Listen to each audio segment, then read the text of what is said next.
All right, thank you everybody for coming. I'm so excited to see you all. So welcome to Time in Memory in Sharswood, Community Histories and Futures. My name is Rashida Phillips. Just to introduce myself, I'm a resident of the neighborhood. I've lived in North Philly for on and off for about the past 17 years, starting when I turned 18 and started going to Temple University. And then I bought my home in North Philly about 10 years ago. Even though I've lived all over Philly, I've always returned to North Philly. It's my home. It's the place that I love and see a lot of value in. So I'm excited to present this tonight and to have guest speakers who I work with and collaborate with in a number of different ways. In addition to being a resident of the neighborhood, I also serve on the, I'm one of the co-chairs of the zoning subcommittee of the Brewtown Sharswood Community Civic Association. Also an attorney. I work at Community Legal Services of Philadelphia and do a lot of work around housing policy. And then finally, I'm also an artist and do a lot of art actually at the intersections of housing and art. And so that's in part what this project is about. And you'll hear more about some of the projects that I've done in the neighborhood, including a project called Community Futures Lab. But tonight I'm really excited to present Mr. Warren McMichael, who's going to be talking to us a little bit about community history and some of the really amazing things that have happened in this neighborhood.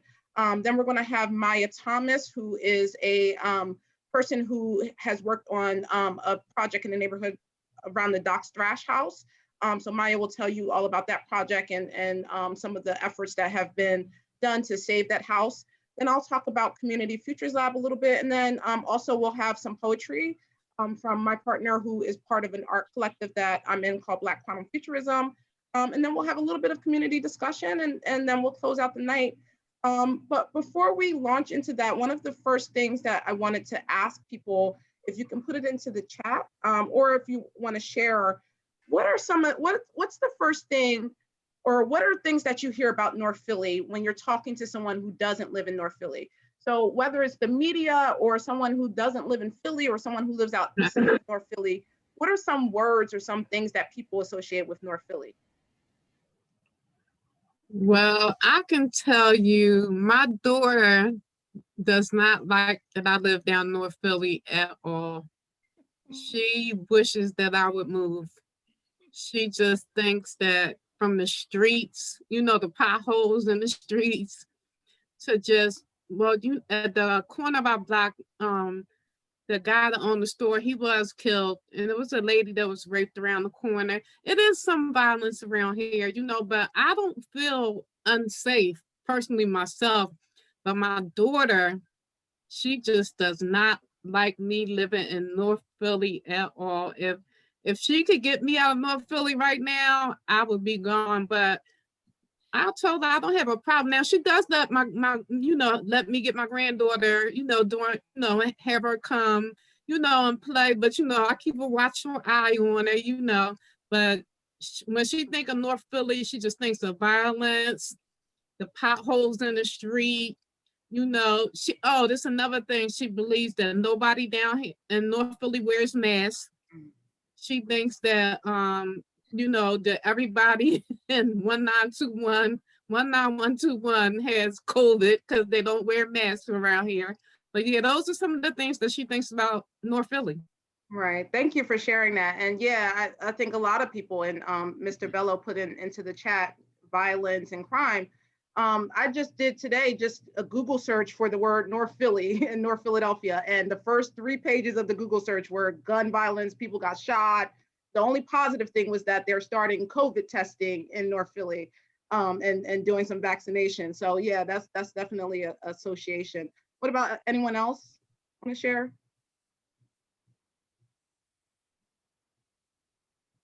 I think she said it all. Can you hear me? Yes, we can hear you, Ms. Rose. Okay. I remember growing up, and I used to tell people I lived in North Philly. They always thought it was the bottom, it was the ghetto, it was this, it was that. Nowadays, people are trying to get into North Philly because North Philly is coming up with a lot of new homes and projects and everything. But when I growing up as a kid, it was always, you live in North Philly? North Philly? North Philly? Oh my God. Yes, I lived in North Philly. And when they would say to me, well, it's the ghetto. I said, well, Jesus was born in the ghetto. So I just looked at it like that as I was growing up. Thank you for sharing that. Well, Oh, go I ahead, might Mr.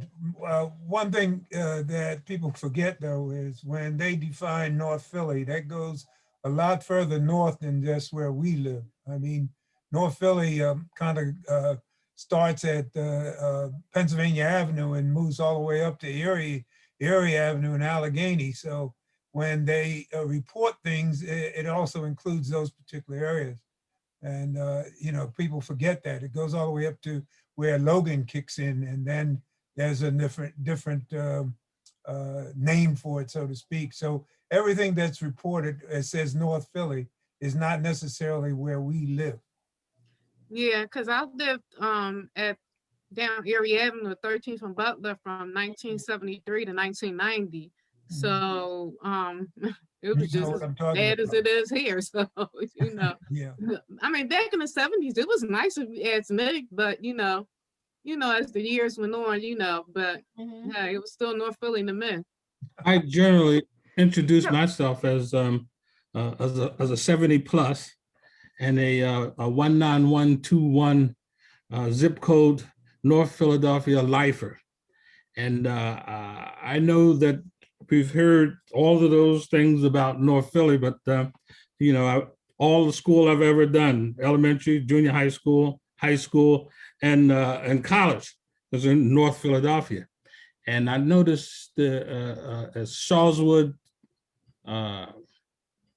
Burytown, I've lived in the neighborhood all of those years, and we've never ever referred to ourselves with any of those names. It was always all of North Philly was all of North Philly, and you identified that, well, I live over by the park, or I live around near the college wall, or I live here. That's how we identified ourselves. We weren't ever separated out from anyone else. So when they spoke of North Philly, you spoke of a whole group of people like you spoke of a group of people from South Philly. There was no different. We didn't see ourselves different because we all went to school together at one level, either at high school or at junior high school or grade school. And all of our relatives and all our friends lived in Strawberry Mansion, Burytown, as you call it now, Sharswood. So I just don't ever see the distinction. Yeah. Thank you for Yeah. sharing that. On the flip side, I want to ask people, for those of you who have chosen to stay in North Philly despite some of these things, what is it that kept you here? What is it that you like about North Philly? Friends, community, religious institutions. Those are a lot of things that have kept me in North Philadelphia. It's close to the culture of the Parkway. It's close to Fairmount Park. Easy access to highways. Fairly good transportation on Gerardo, but in the Sharswood section, we were in some of we're considered as a transportation desert because there are no buses that run between Gerard Avenue and Susabimo Avenue and 29th Street and Ridge Avenue. So that's one of the problems. But we've lost a lot of population over the years because people left the neighborhood because the houses were mostly rental. There were a lot of them, and the landlords never really improved the rental properties. It was a problem with redlining. You couldn't get mortgages, and it was difficult in getting money to do serious repairs to the homes of a lot of people who had not the income to do those things. Thank you. Yeah.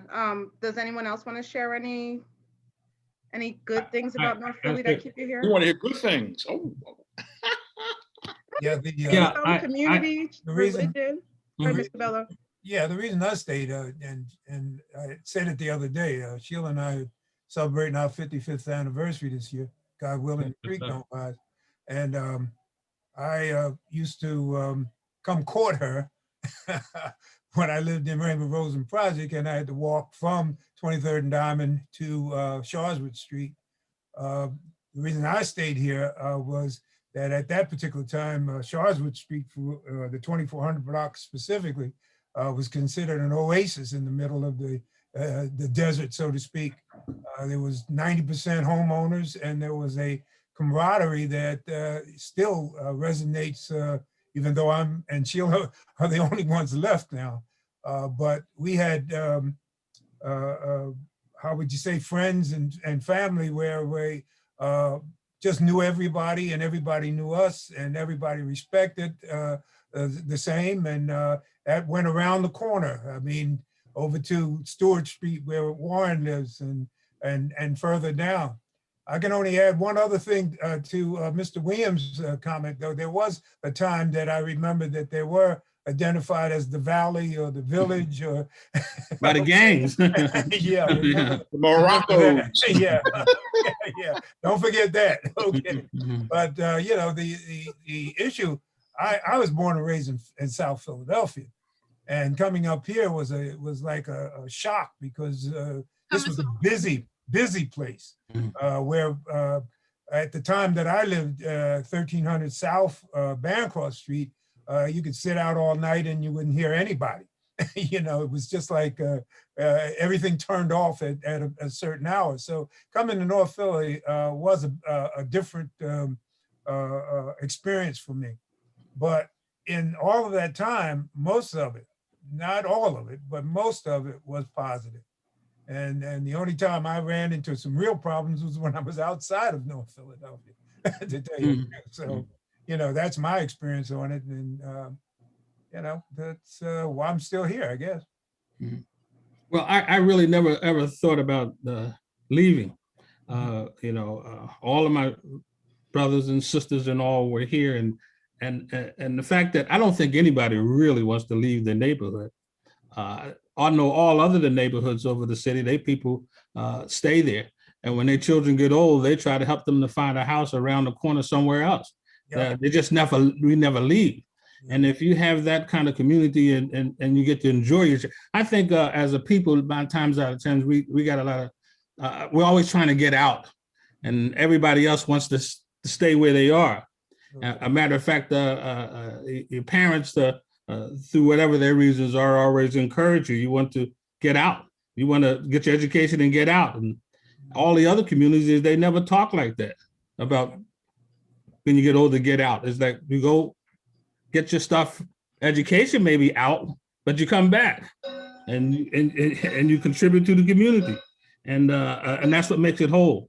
But somehow or another, as a people, we got kind of turned around in that area and following somebody else's dream. But once I have this expression is that a lot of us are woke, but being awoke and being conscious is another thing. And being woke, conscious, and being conscious that you're conscious is another whole level.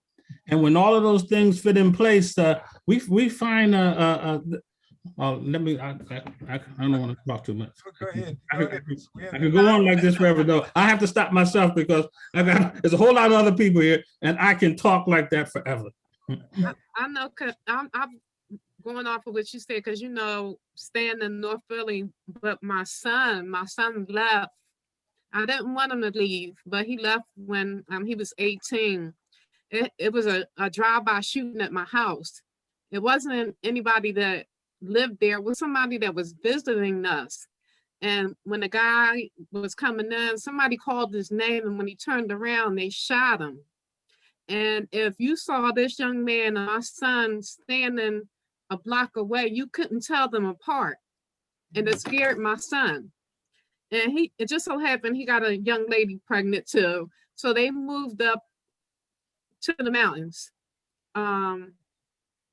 3 hours away, 4 hours and 18 minutes on the train. So he moved up there, and actually I wound up moving up there myself for a little while. I loved it. I came back though because my daughter had a baby. I promised if she ever had a baby, I would come back. I came back to North Philly, but I didn't want him to leave. But I can honestly say for him, I'm glad that he did move, because I think if he would have stayed in Philly, where we were at, he would have either been dead, or he would have been selling drugs, or he would have been in jail. He's married. He has 5 boys. They have 2 cars. They have a house. You know, they have everything. So for him, it was a good thing. You know, but, you know, I always come back to North Philly.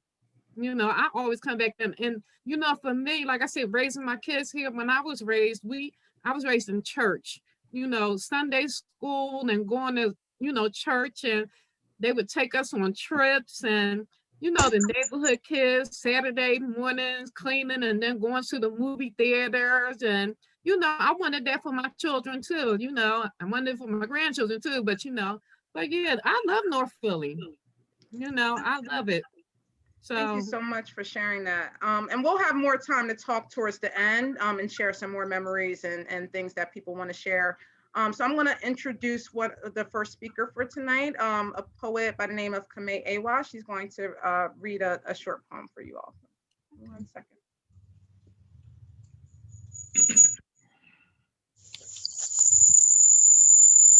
Hello, everyone.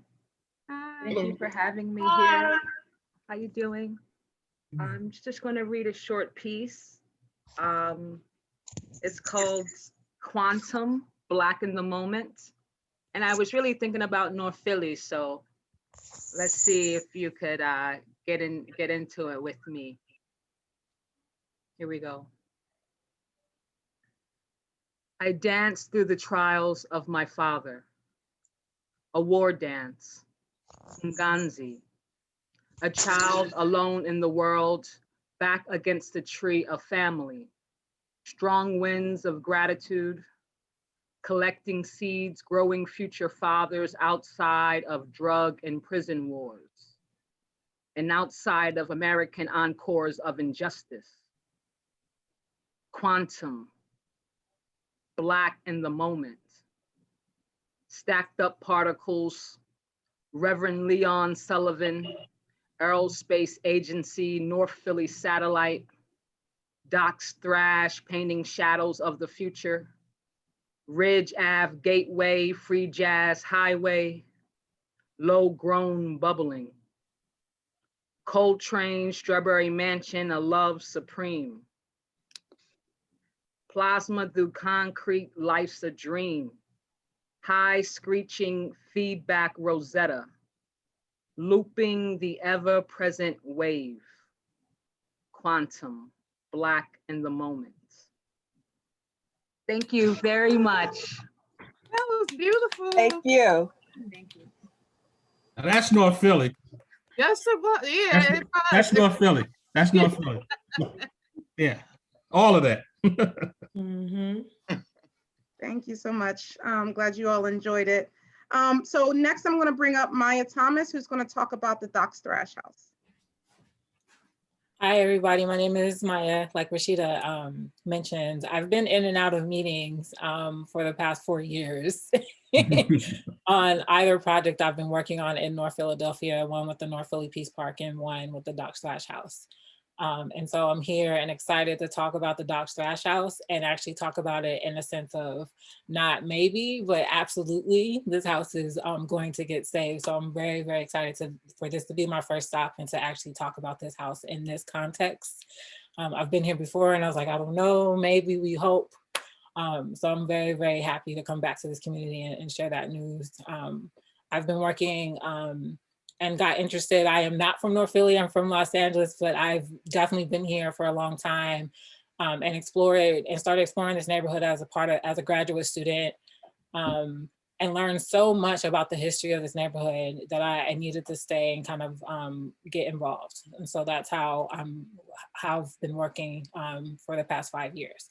So I just wanted to share a little presentation with you guys about some of the past research that we've done up until where we are right now in the project. So I'm going to share my screen.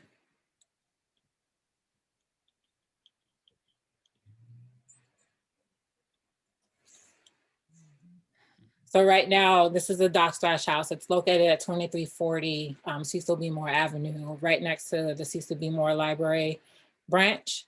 And so what really intrigued me about this neighborhood, and some of you know this already, and I'm very in depth about this, but there were so many artistic resources, artists, jazz musicians, people that were living here. The Pearl Theater was here. The Checker Club is still here. Unfortunately, the Pearl Theater is not. We have the Pyramid Club that's all the way down here. Girard College, Athletic Square, where baseball started, and of course Doc Splash House, and then off to the map, we also had all the famous jazz musicians that were living here. So more about the Pearl Theater that unfortunately was demolished. Duke Ellington, John Coltrane, these are places that once they came here, they would perform there. Vaudeville acts. Pearl Bailey, who was a North Philadelphia resident, also was discovered at this theater. And then you have the Pyramid Club, which is an African-American social club for folks that were of higher class for African-Americans. Doc Splash put on a lot of art shows. There was pool there. There's a place to dialogue, and just very dues-based social club that is still standing as currently apartment buildings there. A little bit about Doc Splash's life. He was born in Griffith, Georgia in 1893. And by the time he was 17, he went off to Chicago to study art at the Art Institute of Chicago. And then the First World War took him away, and he actually became a soldier. Was injured in that war and then came back to re-enroll and finish his studies at the Art Institute of Chicago. And by 1926, he's in Philadelphia. At the same time that we have the Depression that's happening. And so he starts opening up shop, doing prints. He has, by 1931, his first solo exhibition in Philadelphia, and most of the major arts institutions are aware of him, and he's becoming a well-known artist in this community. This is one of my favorite prints that he's created. He had an experience by looking for work down on the docks. He was discriminated against because he was African-American. That was one of the really good jobs you can get, and he created this artwork. And it shows all the lights and shadows and darks and lights that he worked with, and using the process of carborundum, which is the process that he invented while he was working for the Fine Print Workshop, which was part of the WPA and the program that they rolled out for artists during the Great Depression. So this is one of my favorites. And it was also very influential in the community because with the Pyramid Club, he would print and design the programs and pamphlets that people could advertise in, and that's how they would make money, is to buy advertisements in this beautiful design kind of pamphlet. He also works with younger artists to teach them and show them new techniques. Or his technique, and train them in that, and also train them in advertisement and all the other kind of works that he would work to make money. He was an active member in the Pyramid Club, as well as all the other artists that were in this community at the time. Mosley was a photographer, also working and around at this time, and very influential for artists and businesses at the time. And then at the same time, he's blowing up everywhere. He's exhibiting all over across the country. As part of his work in developing his work, he also did watercolor studies, meaning he would paint subjects and look at people and do them in watercolor first before he did them in print, just to kind of figure out where the lights and the darks would be. So, and then these people were from the neighborhood. He was living in that house, and he would kind of like find his neighbor or someone, he could look out his window and see someone and do a study of the landscape or the cityscape. And so he did a watercolor of them. So he has quite a few watercolors that are around as well. And then he will end up in a print like this. So he would do portraits of people. And he was very influential in doing portraits because at that time, this was also at the height of African-American lynchings at that time, which the NAACP was really fighting against. And so a lot of the work of African-American artists was to show African-American life as it was, and kind of humanize Black life. And so the way he did that was really trying to show up close the humanity of African-American folks living at that time. This is a print that he created to show the process of the carborundum mezzotint printmaking process. He would have iron. This is carbon. It's a powder, it's a dark powder. all of these tools were used to kind of create this printmaking technique, which was a new process. Again, that he's famous for, that he invented with 2 other artists during the Great Depression at the Fine Print Workshop. This is his house. His wife moved in, him and his wife moved in 1945. And then by 1955, he was a celebrated artist in the community. And by 1959, he retires, sells his home to a local activist called Shak Muhammad, who is also his current legacy. Everyone in the neighborhood knows that. Every time I'm walking around or talking about the house or praying to the house, this is the person that people are familiar with most. And so 1954, he moves to Philly. He's part of the National Movement Improvement Association is the organization he founded. He's associated with Malcolm X. And in 1964, he was charged with inciting a riot on Columbia Avenue. So that uprising that took place as part of Columbia Avenue, he was tried for, I'm sure some folks have different stories of what's happened and stuff like that, and knew what was happening at there. I would love to hear what's with that. But he was one of like 3 people that were charged during those times, and Cecil B. Moore was his lawyer. Shak Muhammad owns a lot of businesses. He owns Doc Splash House. He owned the 2 buildings adjacent to the Doc Splash House. He also owned buildings right in next to and across the street. So he was also a businessman, and he earned an award by the 1980s for all his work. This is actually the raid that they conducted on his house when they went to arrest him. And then by 2002, Shak Muhammad dies. And this is how things went kind of south for the Doc Splash House. He dies with no will, and he has a lot of children.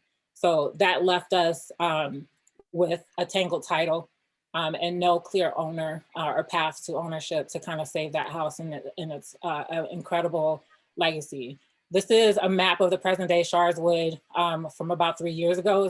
It's changed dramatically since then. There's a lot more that's happening now. But at the time, we're talking about a lot of infill. We're talking about a lot of vacant lots. And some of you were sharing, a lot of people were sharing what people think about when they think about North Philly. This was not the case, as you can compare this map to the first map I showed you. This was not always the case. And we have a lot of disinvestment. I think somebody put that into the chat as well. People leaving, the businesses leaving, particularly after what happened on Columbia Avenue, was a big kind of change and shift from the kind of history that was there. So this is what we're looking at now. We have the Stephen Klein Wellness Center, the PHA headquarters. A lot of you are familiar with this, North Philly Peace Park, the development that recently got demolished about 3 or 4 years ago, the Doc Splash House, Pyramid Club are all still resources and still there in the neighborhood. And of course, you guys are well aware of like the development pressure that's surrounding this community. And then the current assets that are still there that are community-based.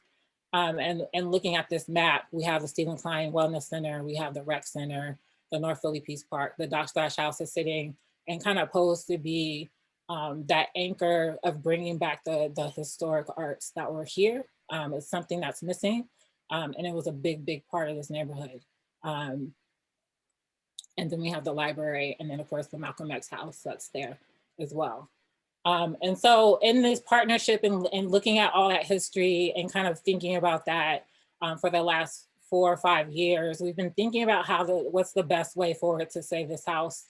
And we kind of looked at it as kind of, there's a group of us that want to save the house and learn about the house. We need a developer and we need a partnership with that partner. And then we also need someone to come in and kind of be and live and embody the legacy of Doc Splash as a programming partner. And so that's what we kind of looked and kind of searched for. We participated in the Community Futures Lab when headed home on Ridge Avenue and did a few talks and engagements with folks. At the time, we had no real clear path to how to get the house and how to talk to any clear owner. So we went to the neighbors and kind of talked about the history and what folks remember and recollections and gathered that history and worked with Rashida in her project with the Community Future Lab to have that be a capsule, this Doc Splash legacy. And so this is the house now with the adjacent properties that were owned by Shak Muhammad. And then this past summer, we successfully raised over $100,000 towards the development and the future of this home. And we're very, very excited to have that be a successful campaign. And so we're happy to start thinking about and discussing what this can be along this business corridor with our new development partners, which is Beach Interplex. Some of you might be familiar. They bravely came on board, purchased the house, and we've entered into a partnership with them to kind of discuss what the future of this house is. So I'm gonna leave that. That's where we are right now. This is Rooftops of Watercolor by Doc Splash, and then this is a print, Carburetor and Mezzotint of Another Cityscape. Thank you guys again for having me. Thank you so much, Maya. Does anyone have questions or comments? I just want to thank you again for that throwback there. I've seen some pictures that I was there. You know, it just brought back memories. The way it was. That whole that last shot of Ridge Avenue where it makes that bend where it turns around there.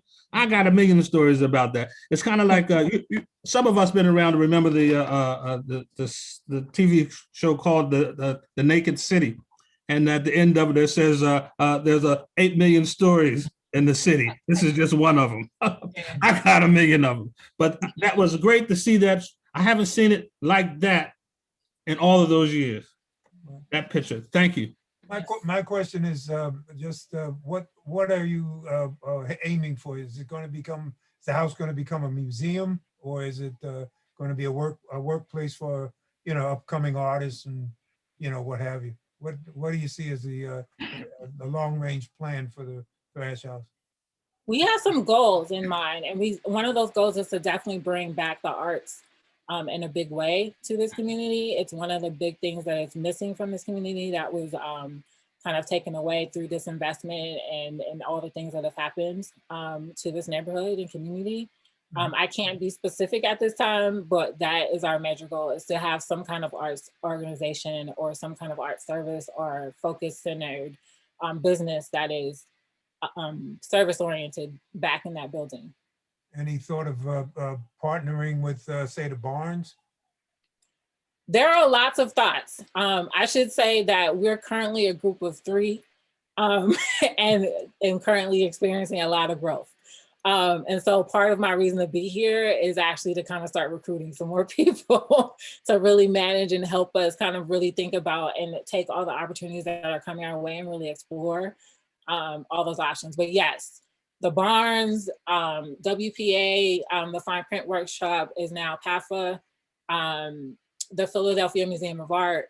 The Free Library all have collections from Doc Splash. They all have his work. His work is actually part of his collection used to be federally owned because it's part of the WPA. So that collection does not have an official home. So that's a possibility to bring that, to have that stuff have a home. And then just like touring the city and trying to see who has his stuff and where it is. Looking for his family members, if there are any. There's a lot of work to kind of make this be the place that I think the community will be proud of. Yeah.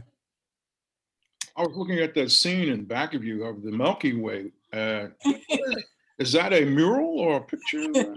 Yeah, it's a picture. I looked at it. I'm gonna say this on the baboa tree. Yeah, it's in Africa. It's Feather Sky. I loved it. I saw it. I definitely wanted to get it, and I made it my background. So yes. You can't see the Milky Way in Philadelphia anywhere because of the light. Yes.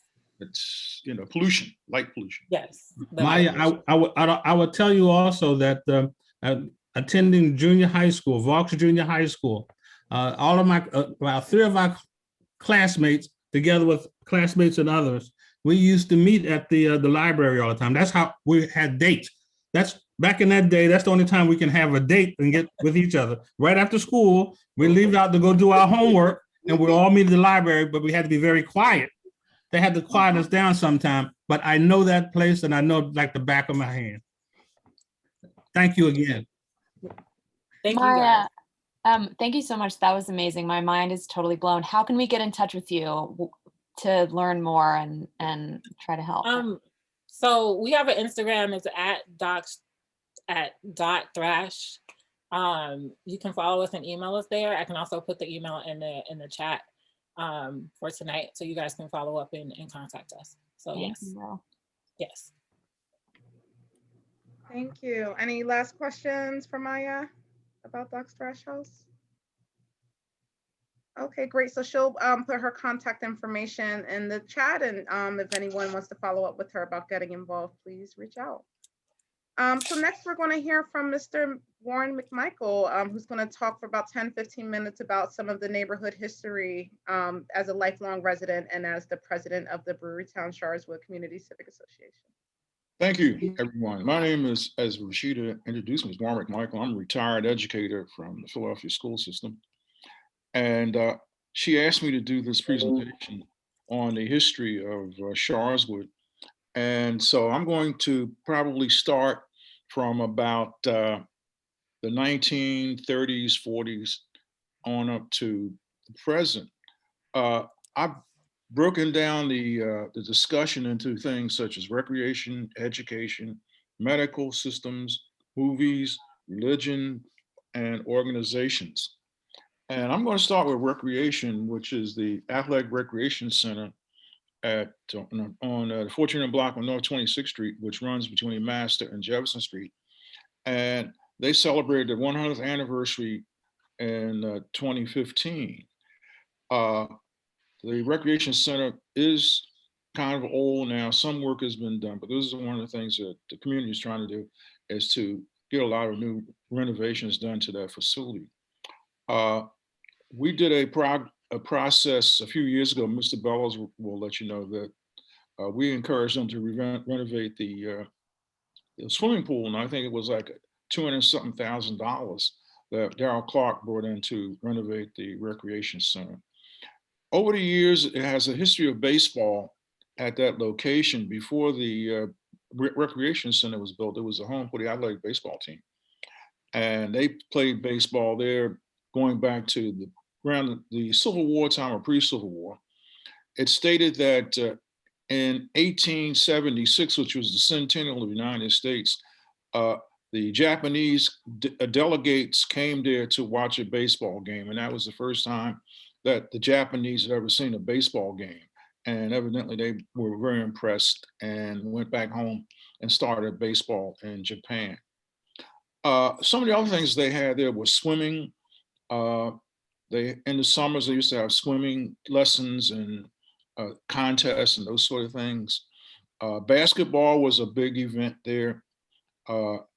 And they had teams that would come in and have basketball competition. I remember the baseball when I was a young boy. I was a youngster. My father would take me there to see baseball games. And one of the teams that was played there was the Blue Eagles, and they were really good. I remember one time the Phillies had a tryout. They brought in a device where you tried out your pitching arm. And if you could throw the baseball at a certain speed, take you and give you a tryout to play with the Phillies. Also, they were playing football there, but they took out some of the facilities because they put in a concrete basketball court. And as a result of that, you were not able to have a wide space there to play football. I'm going to move down because Rashida says she's going to ring the bell if I talk too long. So I'm going to try and move on. In education, the schools that exist in this area was the Robert Vaux Junior High School, which is now called the Big Picture School. When Dr. Hite came into Philadelphia about 10 years ago, he closed up, I think, 22 schools. And prior to that, it was a school that was created by Dr. I forgot her name. She was superintendent. She came here and made it into a high school. Before that, it was a junior high school. There is a lot of work going on in that building now because PHA owns it, and they saved the building and they put in the Big Picture School, and they have other activities going on in that building now. The Robert Morris Elementary School is one that has been here for more than 100 years. It was rebuilt in the 1960s. It was built in the 1800s, the original building. Then there's the John Reynolds Elementary School building that was closed by Dr. Hite when he came in, and it is now being turned into senior and veterans housing. If you go by there now, the facility is being renovated into housing. There's the Mead School on Oxford Street. I think it's around 6th, 17th, 18th and Oxford. Then there was the old Sartain School at 30th and or 31st in Oxford. And then the Kelly School, which is at 28th and Oxford Street. Now, Sartain was turned into senior housing some years ago, so it's no longer being used as a school. Kelly School was rebuilt a few years ago, and so it is still functioning as an elementary school. In the area, we also have St. Joseph Prep School, which is at 18th and Girard Avenue, which is a well-rated prep school. It's a Catholic-run school, and it has a good reputation in the area. Then there's Girard College that everyone's familiar with, that runs for several blocks along Girard Avenue over to North College Avenue. As we all know, it was a segregated institution when it was set up by Mr. Gerard, Stephen Gerard, for white boys as a school for them. But the will was broken some years ago, and I think Cecil B. Moore was one of the people who's influential in breaking that will. So it became integrated, and they started having girls there. And then there's the Berean Institute on Gerard Avenue, which was started by some ministers years ago, but now I think it's a private organization that owns that facility. But years ago, they were teaching people secretarial skills and things like that. But now they have a number of different technological trades that they have at the Berean Institute. I'm gonna go down to medical. There was a Lankenau Hospital at one time that was at Corinthian Avenue, and I guess you can say Girard Avenue, or sometimes that section is called Poplar Street. The Lankenau Hospital was moved in the 1950s to a site on Lancaster Avenue, just across City Line Avenue. And my mother told me years ago that was the site of an old golf course. As a matter of fact, I had my tonsils removed from the Lankenau Hospital when I was about 11 to 12 years old in the old building before they moved to their new site. St. Joseph's Hospital was located at 16th and Girard, and that is now no longer there. They put up a new building about 30 years ago, and of course, like a lot of small hospitals going out of business, now it's been converted into apartment building. The old Lankenau Hospital was run by Lutheran nuns. It was a Lutheran facility. I remember when I was a little boy, they had a dental clinic there. My mother would take me, and they would be there, the nuns in their habitat. Now, I don't know if the nuns are still, Lutheran nuns are still affiliated with Lankenau Hospital now, because it was a German hospital, because this area was a large German population years ago because of the breweries and things and I'll talk about that. But Rashida, let me know when my time's running out. Got a few more minutes. Got a few more minutes, okay. Yeah, thank you. If you want to learn more about the Lankenau Hospital, come back to there was also Black doctors in the area. There was Dr. Scott, who had a house on the 2400 block of Jefferson Street, and he had an office there so you could go there for your medical treatments.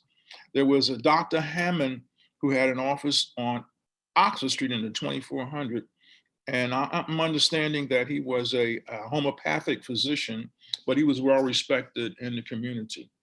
And then there was a Dr. Lee in the area, and he had an office in the 2000 block of Master Street. And he was there for quite a few years, but all those physicians are now deceased. I'm going down now to movies. There was the Fairmount movie theater, which was at 26th and Girard. And now there's the dollar store there. I think it's called the Dollar Tree at 26th and Girard. The movie was torn down years ago, but I used to go there as a youngster on the Saturday matinees, get in for 15 cents. And sometimes they would show 15 cartoons, and boy, that was a good day. Mickey Mouse and Donald Duck and all those. Then there's the Pearl Movie Theater, which the young lady had mentioned something about. That was on Ridge Avenue. And in the early days, I think somewhere in the 1920s, it was built. They had a lot of stage shows there. They had Duke Ellington, Count Basie, and Pearl Bailey started it as a young lady, and a number of other personalities, which I do not remember, or I wasn't around then anyway. But there are other people who may have records of all the people who were there. There was an old Columbia movie theater at 28th and Columbia Avenue. The building is still there now. You can see if you go by it was converted to a couple of things. And then there was the Rex Theater. The Rex was at 24th, and I mean, Oxford and Ridge Avenue was it's a church there at that corner. And the Rex used to be noted for showing cowboy movies. And I had a neighbor who used to like to go there because they used to show the old Afro-American cowboy movies, which I had never seen any of them, you know, but back in those days, you know, I guess they were filmed in the 30s and the 40s and something like that. Then there's religion. There were a number of religious institutions in the area. The Mill Memorial Baptist Church, the Wayland Temple Baptist Church. The Mill Memorial is still existing at 1518 North 22nd Street near Jefferson. And the Wayland Temple Baptist Church, which is at 25th and Susan B. Moore. Then there's Penn Isle Baptist Church, was in the 2500 of Jefferson Street. Then there was St. Ludwig's Church, which was a German church, which is now the Acts of the Apostles at 28th and Master Street. And it was a German church. Then there's St. Augustine, which is at 27th and Gerard, which was an Episcopal church. It was a Black congregation. First, it was a white congregation, and then somewhere in the 50s, they moved the Black congregation there from, it was Columbia Avenue at that time. Then there's United Baptist Church, which is at 25th and Columbia Avenue, which is still functioning. Then I want to talk about Islam. Malcolm X was in this area in the 1950s. Malcolm X established a mosque on Bailey Street, a small place around there. And I remember as a young boy, there was a lot of talk about this. We're going around here, Malcolm. And if I'd have gone around here, my mother would have killed me. But anyway, because we were good Baptists. But my older brothers, you know, knew, and there were a number of people in the neighborhood who I knew became Muslims and followed Malcolm X. There was a grocery store at 25th and Jefferson Street called Edwards. And Danny, who was one of the children there, said his sister worked in the store and said Malcolm used to come over there and have conversations with his sister Dorothy all the time. So, you know, he wasn't married at that time. But everybody knows the reputation of Malcolm X. And there was something in the news today about there's some kind of study going on about his assassination and the involvement of the FBI and that sort of thing going back, was it more than 40 years ago, I believe, or something like that. We'll go down and talk about organizations now. Crispus Attucks American Legion Post at 24th and Clifford Street is the oldest American Legion, Black American Legion post built in the United States. I think it was built by the World War I veterans when they came in. They were the ones that established the Crispus Attucks Post. I remember at the end, well, I was a real youngster at the end of World War II when they had a drum and bugle corps and the people celebrated. I mean, oh, they celebrated. They marched up and down 25th Street. They had drum majors and all sorts of things. But it was, you know, well, it was an interesting time. But speaking of activities, going back to the Athletic Recreation Center on the 4th of July, years ago, they used to have special celebrations for the children on 4th of July. They used to have peanut scrambles, and the children would decorate their bicycles with streamers, you know, the red, white, and blue, and all kinds of things going on at that recreation center. Now I'm going to go down to talk about 25th Street, the 1500 North 25th Street. That was a block. Thomas might remember some of the things, but years ago, it was an interesting block. There were a number of bars. Staley's Bar was at 25th and Charles Street, which is historical. It was gone. Staley was a German when they had a German neighborhood here. And that building is now considered historic. Leon Mitchell lives in the building now. The downstairs is not occupied, but historically they recognized it because it had two entrances, and they said it was probably the only building like that in Philadelphia. There was the Watts Bar, which was in the 1400 block of 25th Street between Stewart Street and Charles Street, which is sold to the Piccadilly Bar Club. And it stayed there for a number of years. And of course, that's gone now. The building was, I think they had a fire and it was tore down. Then there was Glover's Bar, which is at 25th and Sharswood.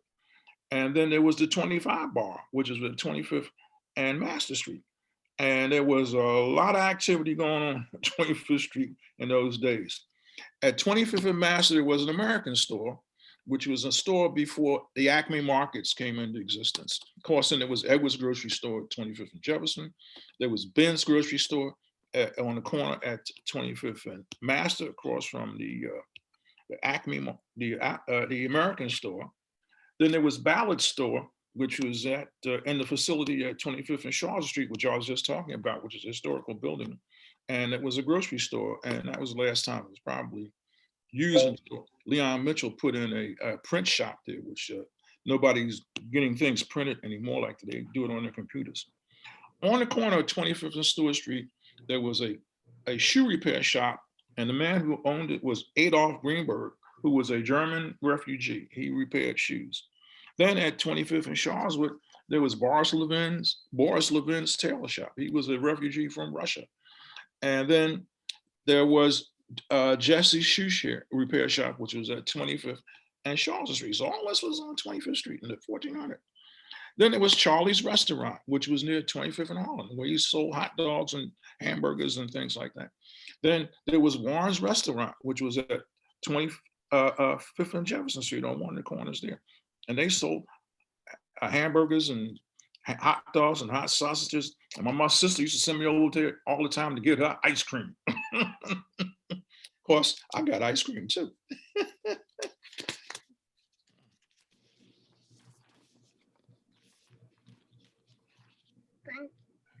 Thank you. Oh. No, I'm not finished. Okay. All right. There were, I had to change pages, you know. There was a beauty salon on 20th, and there were barbershops. There was Elkins Drugstore at 25th and Jefferson, which now is a part of the Camelot schoolyard. They tore those houses down on Jefferson Street and Stewart Street when they built a new, it was the Kane School originally, which was special education. And then when they mainstream special education children, it became a disciplinarian school. It was all boys one time. It was called Moo to Boone there, but then it's been changed now. It's called Camelot Academy. Boone was a bad name, so they didn't want to use that. Then there was Haven's Drugstore, which was a Black-owned pharmacy years ago, which was at 24th and Oxford Street. Then there was Hale's Fish Market, which was at 24th and Stewart Street. I remember on Fridays, my mother always sent me down there to get steak, codfish, or porgies, or sea bass, or something. And the line of women would be there, a long line every Friday, you know, getting the fish for the Friday fish fry. Then there was Sam's Grocery Store on another corner there at 24th and Stewart Street, a grocery store. Now I'm going to talk about people. Cab Calloway's mother, well, I was told by my sister that lived in the 2400 block of Jefferson Street. My mother said that Cab Calloway's sister, who was Blanche Calloway, used to come there with a bus, with her band, and entertain her mother at the house there on Jefferson Street. Billy Paul, the singer for Me and Mrs. Jones, lived in the 2500 block of Master Street. He grew up with us around there.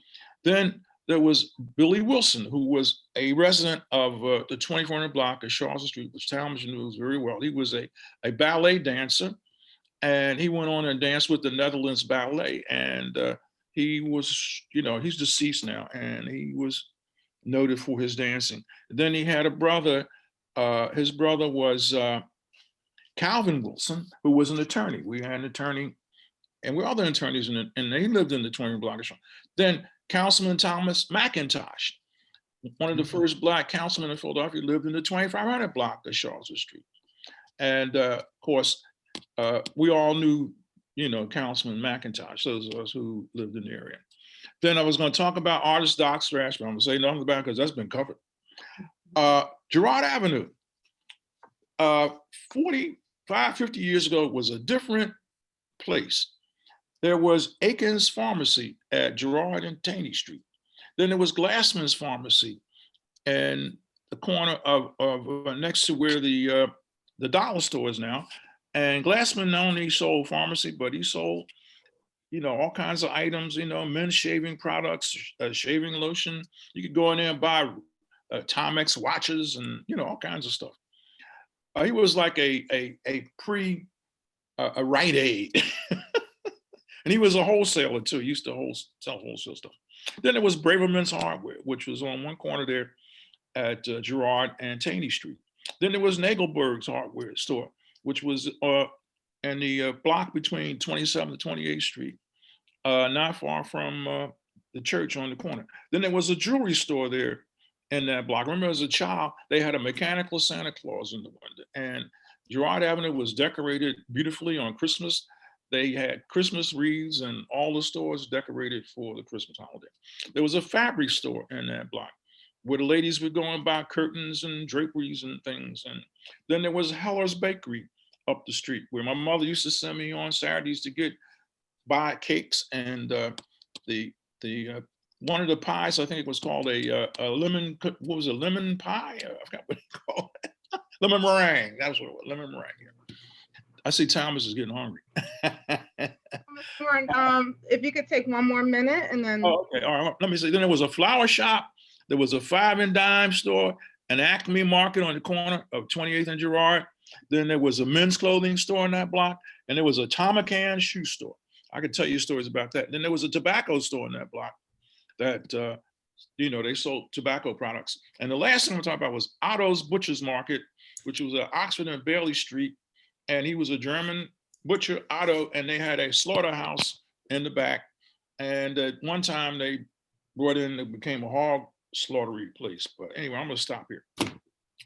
Thank you so much. I want to see the map in your mind because I don't know if you did all that from memory, but that's incredible.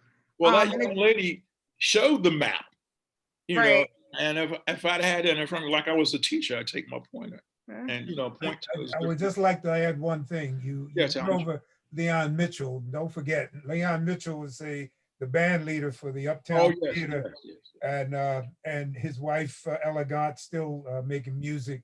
Beautiful music. She's been featured on WRTI many a times with her jazz voice.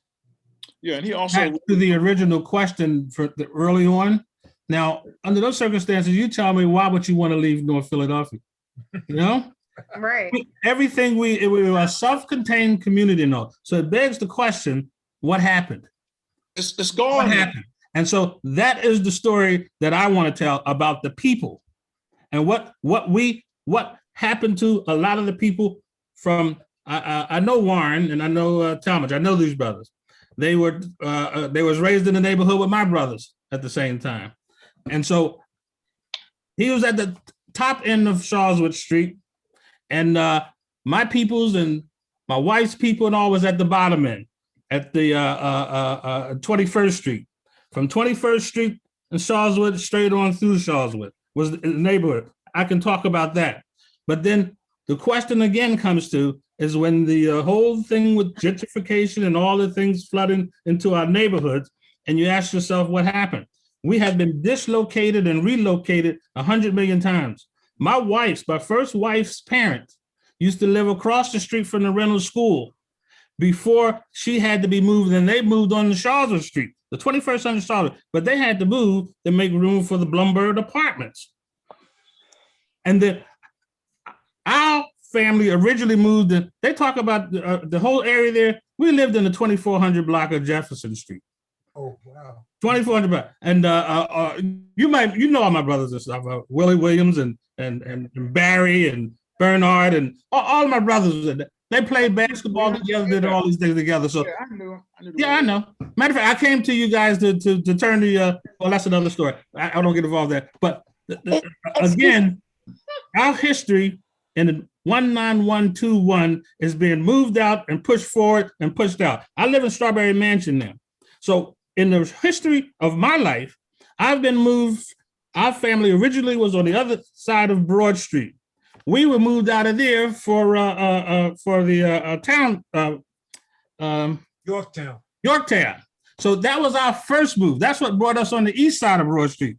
So in 19121, it's been a history of us being pushed back. But those of us that had the ability to say, families able to stay and know the worth of where they are and and a sense of who they are, and still stayed there, like these brothers and a lot of us. And now we're inundated with the influx of the new new people in the block that does not have an appreciation for all the things that he just mentioned, from where we come in our history, and then don't want to talk to us about how they want to come live with us that are here now. That is the question now. I'm sorry. No, don't, thank you. That was, Let me just say one thing though. I had the privilege of working for a program called the Model Cities Program. Yes. Model Cities Hotline, yes. And Goldie Watson and that whole crew, just after the anti-poverty action program kind of faded away, the Model Cities Program was developed. And the reason the Model Cities program developed is because of the diversity. It was every ethnic group that you could think of from Front Street to 33rd, and from Spring Garden all the way up to Erie Avenue. That enveloped every ethnic group that existed: German, African American, even Native Indians, Native Americans, I should say. I don't know if you guys remember the teepee that used to be on was it Ridge Avenue? Yeah. Ridge Avenue. I was getting ready to say Columbia Avenue, but Ridge Avenue. The lot is still open there. There was a American native there that lived in that teepee right off of 15th or 16th Street for years. And just to say that, to make a long story short, is that this diversity did make this whole thing work. I mean, I remember the Moreland Center, which is now Hank Gathers, where we watched the Blue Notes sing at night with Teddy Pendergrass and the likes of them, where most of the main groups came out of the Raymond Rosen Project and the Johnson Homes and the Tasker Homes. I'm getting away from myself. But the bottom line on that whole thing is that made it a very special place to dwell, and it kind of was the magnet. I remember when Father Washington came in and at the Church of the Advocate and started his programs, had the privilege of coming up with him. I worked from the age of 14 to the age of 19 for a gentleman at 30th and Ridge, the Square Deal Wallpaper and Paint Company. Eddie Spivak was my second father. He taught me how to sell the wallpaper and paint. Across the street was the Finkelsteins. Across that was another wallpaper store that I can't remember the name, but it was Wallpaper Row, Paint Row, from 30th Street all the way down to 29th Street. And all of those things kept you, if nothing else, you could always find a job. I found that job walking in the rain, and worked from the age of 14 to the age of 19, almost 20, with this man at that particular spot. Those kids today don't have that advantage anymore to go out and get a job, as opposed to underground economy. It kind of makes it easier for them to not go out and look for jobs. We can come together and have this discussion a whole lot, guys. I really do. Because the question again is, what happened? Because through you guys and all, our parents did a great job, period, with all of us. They didn't raise no dummies, and there's intelligent, great people like that throughout the entire neighborhood was there. So the question is, what happened? And we can discuss that. And half of it, was done to us. Maybe that can be a follow-up discussion to this, and hopefully we can keep these conversations going. Okay. I want to see if anybody who's young. Oh, go ahead, Sue, Miss Sue. Yeah, I was just wondering. I'm hearing all of the rich information about the Sharswood area, of which here in Brewerytown we never really crossed over really that far. So, and I don't hear much about Brewerytown. Does anyone have any information? Or yes, my second wife is from Brewerytown. I'll tell you, and I see that this is called the Sharswood Brewerytown. It was all North Philly, so I don't. I understand that. I understand. Yeah, but this particular event is I have a lot more focused on Sharswood. Yeah. It's Sharswood. I got you. Okay. All right. Thank you. Brewerytown actually signifies what was going on in Brewerytown, and that was there were a lot of factories over there. There was the one place at 30th Street, 30th and Master, that ran to 31st. was actually a warehouse for Acme. one of the big, Acme. Warehouse. what you call it, food stores. And then there was breweries and factories that were all through there that actually supplied the jobs for people out of Sharswood at the particular time. They disappeared, and that was also the downfall of most of this neighborhood, because once that went, then there were the things like the riots in '64 and '68 that ran a lot of other businesses out of the North Philadelphia area. And then after that, the absence, if you will, of the government, if you will, for lack of better, they just looked away from North Philadelphia. They did not put any money back into Philadelphia. Now we're talking. Anything that allowed it to be, regenerated. There we go. People moved out, and then in the street administration, Street came in and he helped us out because we had a lot of abandoned houses. So 6 of one, half a dozen the other. He had them all torn down, which left a bunch of empty lots, because basically until now, which we're talking almost 20 years, there was no activity at all with regards to those lots and the downgrading of this neighborhood in general. That's pretty much, let me get this back on track to our host there. I'm sorry. Thank you for adding that. You start us reminiscing, it's kind of hard to stop us. Yeah, I want to see if anybody else has any questions, or especially any folks who are a little bit newer to the area. If there's any questions that you wanted to ask Mr. Warren or any of our other guests. Is there a lot of money being filtered into the Sharswood area? Is this why? Is what's going on? Is there going to be funding that's coming to the area for housing? Yes. It's the project that the Philadelphia Housing Authority is doing. It's from I guess from Ridge Avenue up to about 27th Street between Gerardo Avenue and 61. Now they've rebuilt the Blumberg site, and they're now putting townhouses throughout the area. As a matter of fact, we had a Zoom meeting the other night. Rashida, you want to tell them about the proposal that they're putting houses on Master Street? And you can come to the next zoning meeting if you want to hear about that. I don't know if you want to talk about all that tonight. But Okay, no, not tonight. Okay, all right. Yes. There's major. Long story short, there's major plans for this particular area. Back to Ridge Avenue, from Gerard Avenue up to 63 more. And it's happening now. It's happening now. Kermit, go ahead and unmute and ask your question. One thing I want to say, Rashida, is that we lost industry in Philadelphia in the last 60 years. There were companies like the Bud Company. There were factories downtown. There was men's clothing. It was Rapid American, Botany 500. There was children's clothing stores. It was Chips and Twigs for little boys. There was Cinderella frocks for women. They're all gone. They're probably in Asia somewhere now, Hong Kong, I don't know. But there were sweater factories downtown. I remember when I was in high school, I had a job painting the interior with a friend of mine of a upholstery company where they made sofas, and those kind of things. They no longer exist. Now there may be some small manufacturers around that are still doing things like that, but I don't know. And I'm sorry, can I please ask your I'm sorry, we had another question, so I'm gonna let that person go. Yes. Kermit, go ahead and unmute. Yeah, hey, thank you for your stories.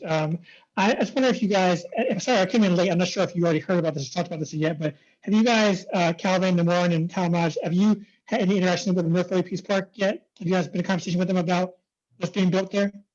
I didn't hear what you said. Have you been I in can't conversation understand. have you been in conversation with the folks at the North Philly Peace Park around the education program that we're developing over there? The North Philly Peace Park? All right. Oh, down there in the Jefferson Street? Yeah, between I think it's 25th and 21st. Stewart to Jefferson, that block. I'm aware that of the activity that's been there, but I don't understand. I don't know what's anything. Prior to the COVID isolation, we had a coalition along with Habitat that was meeting at Vaux, and one or two of those folks from that organization were a part of that coalition. I think they still are. It's just that we haven't met, anymore. The idea was to get everybody on one page in terms of what development was going on in this particular area. So the answer is yes, we are. Some of us are familiar with that, but basically we've joined hands with them in one way or the other. Okay, I was wondering if there's a way for us to connect around that, because I'm one of the people leading the education program development. And so I would love to talk to you guys, because a big part of the programming is about, like I mentioned in the chat, kind of reestablishing that continuity past the future. So it's like thinking about, really hearing stories from elders and sort of situating young people's understanding of history within their family timeline. So it's not just these things that happened a long time ago to some other people. It's like, now this is part of our history, you know what I mean? And then thinking about how that sort of affects the trajectory of things going to the future, you know what I'm saying? So I would love to be in conversation with you guys about, how to, tap into your expertise and wisdom about all this stuff. I couldn't hear him clearly because he was breaking up. I think the gist of it, they would like to connect with you all to preserve some of this community history and connect it to youth and connect it to the activities that are happening at the Peace Park. And Maya works with the Peace Park as well. So I don't know if you want to share more. I just wanted to clarify, Kermit did put it in the chat. And I do think, Kermit, that is a good idea. I'm currently on the project management side of getting this thing. We're building a Peace Pavilion, an educational pavilion. It's a 2-classroom solar powered building that's coming this year, finishing out the permitting process and working out the contracting part. So that is definitely coming soon. And I think having folks like Calvin, Talmadge, Mr. McMichael around would be an awesome opportunity for the youth of this community, especially with the school system that's happening right now with COVID. It will be invaluable.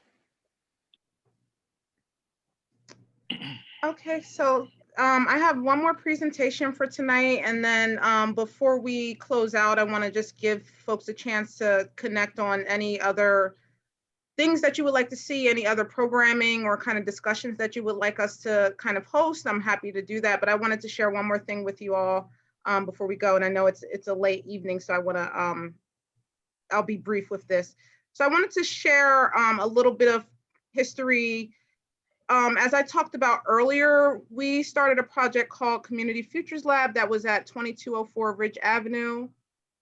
Can everybody see my presentation? Mm-hmm. There he is. Okay. Yeah. So we started a Community Futures Lab in a building on Ridge Avenue a couple of years back.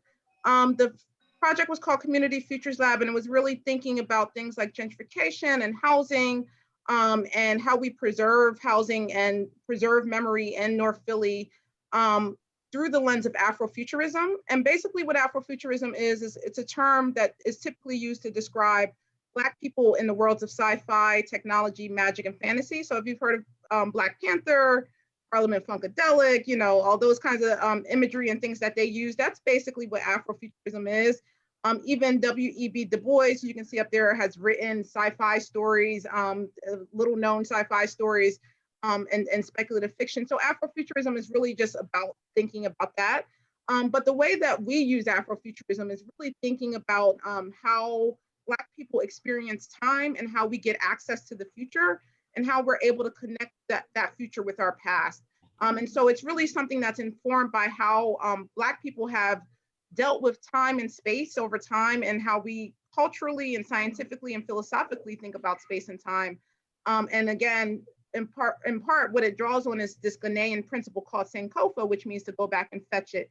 And so our past is connected to our present and is connected to our future and is not cut off. And so with that, we started the Community Futures Lab project. And part of what I want to share is during that time that we were there, we did a lot of research around the neighborhood, some of the projects and things that you all talked about. earlier, but one of the really amazing things that we found out is that Reverend Leon Sullivan, who some of you may know was a reverend at the Zion Baptist Church, did a lot of amazing things, built one of the first Black-owned supermarket plazas, which is Progress Plaza right next to Temple University. Also owned one of the first Black affordable housing projects, which is Zion Gardens, also still in existence. But another little known thing is that he actually opened up a aerospace company right in the middle of North Philly called Progress Aerospace Enterprises. And it was actually on Windrum Avenue. So it wasn't in Sharswood, but it was in North Philly, and employed a lot of youth and unskilled laborers and trained them how to make parts for NASA.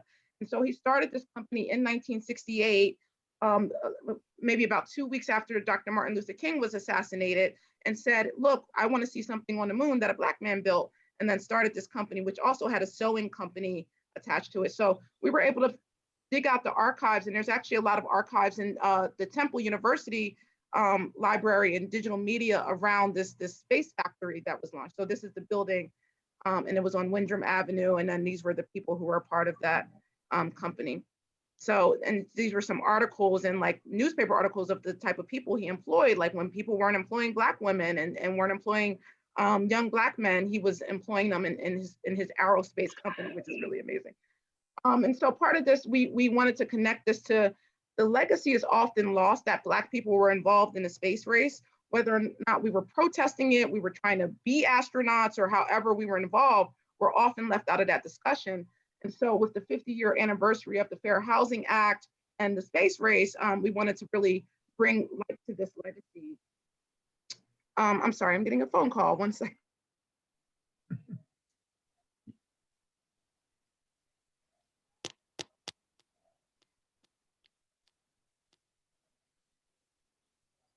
Sorry about that. He again hired and employed young Black and unskilled folks. And so these are some of the articles and some of the things that we were able to find out about that project. Some additional articles, and then things around like the space race and how the poor peoples marched on at Cape Canaveral where the rockets were launching and just things like that. So often that narrative is left out of the space race, and we have a piece of that legacy right here in North Philly. So these are some artworks that we made based on those things. And so just want to also highlight the Community Futures Lab project. So as I said, we had this space on Ridge Avenue for about a year where we were doing oral history interviews with community members while this city was, while that area was undergoing eminent domain, and a lot of people were being, transferred out of the community as they were building affordable house, knocking down the towers and rebuilding the housing. And so just wanting to document some of the amazing things that are happening in this community. A lot of the things that you all talked about, really trying to amplify this narrative that North Philly is not just a place of violence and drugs, but there's families that live here. There's people who care about their community and their neighborhood, and there's a lot of amazing history and legacies in this community that's being erased by development. So these are just a couple other pictures. And then the last thing I'll show you is that I started a website that I would love for you all to connect to if it makes sense for you. So I'm just going to try to pull it up really quickly. Give me 1 second.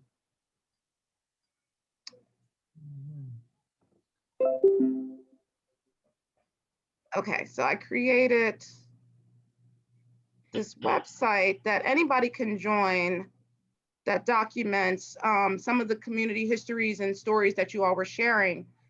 So this space is called futureslab.community, and anybody can sign up and create an account. It's pretty easy. You just pretty much set up your email and your name, and then you can add stories to this. And so what it documents is just different things from the community. For example, the Wharton Center, right, that was around, that was an agency that existed, I think it was on 22nd Street, or somebody who knows where I'm from. It was. Yeah, so like just documenting that, and that was an agency that served youth and did a lot of community services in the community, and that building was torn down through the Sharswood redevelopment. And so just a couple other things that are on here. We got stuff that we did with North Philly Peace Park, just documenting those stories, again, to push back against this narrative that North Philly is just a place that, is full of violence, and giving people the opportunity to share their own stories and histories. So I would love for you all to join this site. I'll send around the link to everybody. And again, it's pretty easy, but if you need assistance with getting signed up for it, but once you're signed up for it, you're able to add your own stories. You can add oral interviews, you can add pictures, you can add videos. But again, part of this is meant to document some of the things that are disappearing. So one thing that I've seen is that there's a lot of murals that document Black history that are being covered up by development. So the Dr. Trash mural actually is one example of that, but there's a lot of other ones in the community that have been covered up that depict Black history. So just being able to document these things because they're disappearing, and so that we have a record of them. And again, we can tell other stories about North Philly. So I'm gonna stop sharing. One thing that I wanted to pose to this group is, how do you want to stay connected? I think these are really great conversations. I want to return to Mr. Calvin's conversation about how did this happen? How did we get here?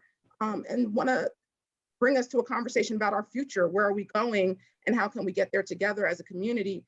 So just want to hear from you all about what you think is best in terms of continuing these conversations, what resources that I can share either through my position at CLS or as a neighbor, an artist, blah, blah. So I'll open it up. Well, we've been involved with the Strawberry Mansion CDC and part of the project of getting an overlay bill for preservation of the community that passed at the end of the year. And we have, as a group, as a coalition, been trying to dig into that, what happened, and at the same time preserving what we have, because and finding the tools. And it was very hard and difficult and a lot of pushback of us putting together the bill, that overlay bill for Strawberry Mansion. But those are the kind of things that that we have to put in place now to sort of stop the bleeding. But there's evidence all over the place and well documented from the redlining and all those things of where and why we are where we are now. And to continue to do what we need to do to be able to for the ones like Warren and Talmadge and a lot of folks in Strawberry Mansion, the ones that had the ability to be able to be here and be able to stay, because we know and we feel that the name of the game was that we weren't going to be in this, what they call Sharswood or Brewery Town or Strawberry Mansion. We were not supposed to be here right now. And it should have been, it would have totally flipped. And it was the telltale sign to me is when I came across the bridge on Gerard Avenue, when a big billboard had plastered up there, "It's our turn now." I got highly offended because we haven't had our turn to build our communities the way we want to and on our own terms. And so that board finally went down. And then I will share with one other thing with you, that a 1991 newspaper article that brought me back home. I had never left my neighborhood, but people and everybody always lived here. But in 1991, an Enquirer article written that that said that the name of the what they want to do is that let Strawberry Mansion and let all of North Philadelphia just die out. They pulled all the money and all the funds and everything out, and they said when everybody is gone, then it would be okay to come back to purchase. It'd be cheaper, and the developers can do what they want. But what they specifically said is that the people in North Philadelphia, in my neighborhood, were undesirable. I was living in New Jersey at that time. I said to myself, I made a commitment, I got to come back home. And I've been back home since 1991 in the place that I have right now in Strawberry Mansion. But it takes that kind of effort. But it was that kind of indignity, that an arrogance of the people that want to have what we have here, and the reasons that how they go about and get it. And we are fighting, and we're fighting back as hard as we can. And I'm eager to talk with anybody at any level, at any time, to take them from my journey that was from on the east side of Broad Street to all the way now have a half a block away from Fairmount Park now, and how we got here and what we need to do to not let this happen again.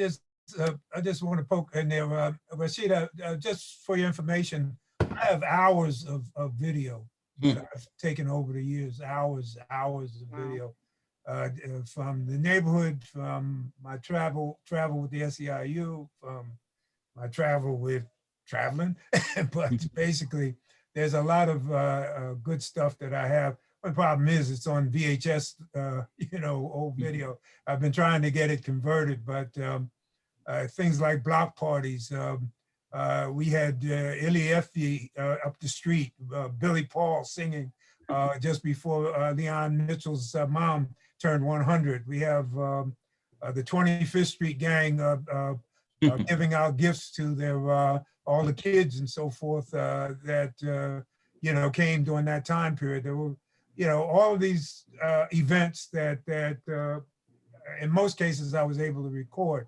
And I do have that information. Hopefully it hasn't deteriorated. Yeah, we'll have to get that converted. We'll have to figure that out. Yeah. Yeah, I got a lot of that stuff there.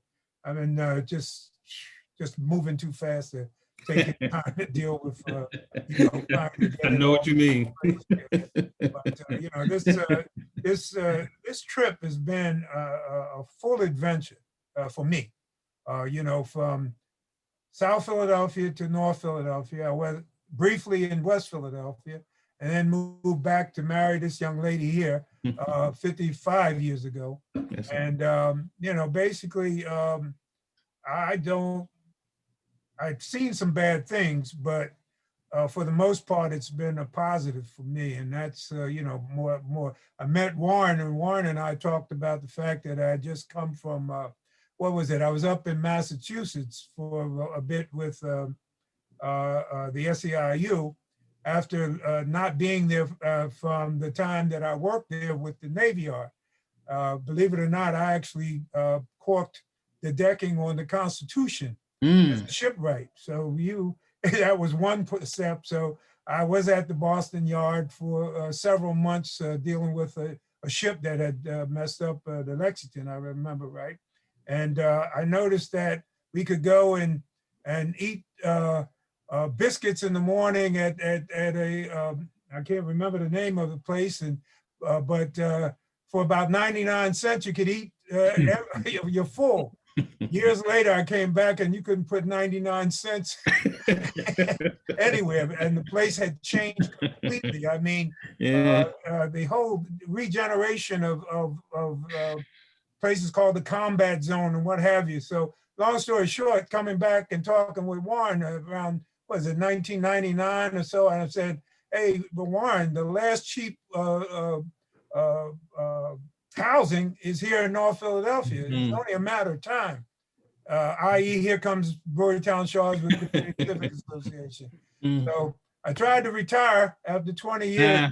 Tell me about Vice President Emeritus. I'm supposed to be retired. That's what emeritus means, right? Okay, but the bottom line is that the work is still there, and there's a saying called "the struggle continues." Yes. And that's basically what I guess I'm stuck with. Aren't we all? That's as much as I have to say from here. Rashida, take it away. Thank you.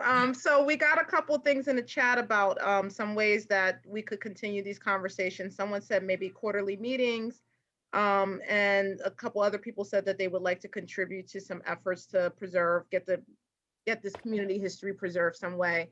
So maybe we'll, if you all don't mind me putting you on an email list or reaching back out to you all, and we can get organized with another event. I also have some toolkits that I wanted to share with people. So that Community Futures Lab project that I talked about, I developed a book from it that has some of the oral histories that we did with community members, as well as highlight some of the other projects, the Docks Trash House, North Philly Peace Park, and a couple other projects that people are doing in the community. So I would love to send free copies to people, and a little toolkit with some other goodies in it for people who attended. So if you're interested in that, I'll send out an email, and if you want to give me your address, I can mail it out to people. But yeah, that's it for tonight. Thank you so much for everybody coming. I really appreciate it. It was so amazing to hear from all of you, from our guest speakers, as well as from people in the community. Really appreciate your time. So. Hey. All right. Thank you guys, everybody, for having me. It's nice meeting everyone. All right now. Thank you. Thank you. All right, bye-bye. Bye. That's good. Good job. Bye, Maya. Bye. Mhm. Bye, Darnella. All right, bye-bye. Bye. Hey, Carrie. Hey. Here we go, ladies. Another night. This is amazing. I Good hadn't night. seen the site. Oh, So we'll share and get people Yeah, to put let's their talk. stories up. All right. So I'll connect to, we would love to support how people envision sharing or building out, or if there's something physical to join, however folks feel like we could support some of that, like financially. That'd be great, Carrie. I'll definitely reach out. Okay. Sorry, go ahead. And then I just wanted to add, I know we're starting to think about the murals that are in the community, especially along Ridge Avenue, in my day job at Mural Arts. So if there's some kind of way that we can start thinking about that, because I know you brought them up in the loss of them, but also making new murals Yeah. that reflect this community, I think would be an awesome collaboration and a way to support. That'd be great. Yeah. Mr. Michael, I need I need your lists. I need all the paperwork that you're reading from. I'm gonna Oh, That was great, I awesome. know. I need a photocopy. I need a photo. I don't know how you're gonna get it to me, sorry, but I definitely. Photo of what? The list you I have. saw that you were reading something. Rashida can give that to you. She can give you my picture. That was You amazing. just taken Yeah. my picture before. I'll just I put it got on the it. map for you. That I want it so I can just put it on the map for you, and then you can just have it, and you can just Well, have your. I'll give a copy of my notes to Rashida, and she can give them to you. Yeah, I'll scan them and I'll Sounds send them over to you, Maya. All right, okay. Cool. All Thank right. you. Good night. All Good night, right, Rashida. awesome. Thank you for Thank having me you. again. All right, Excuse bye. me, Rashida, did you record this? I did, yeah. Okay, great. Okay. I'll probably put it on YouTube and I can send you the link. That's what Herman was just asking me about. He was asking me, did you record it? Yeah, I Yeah, sure so we did. can put it on the website.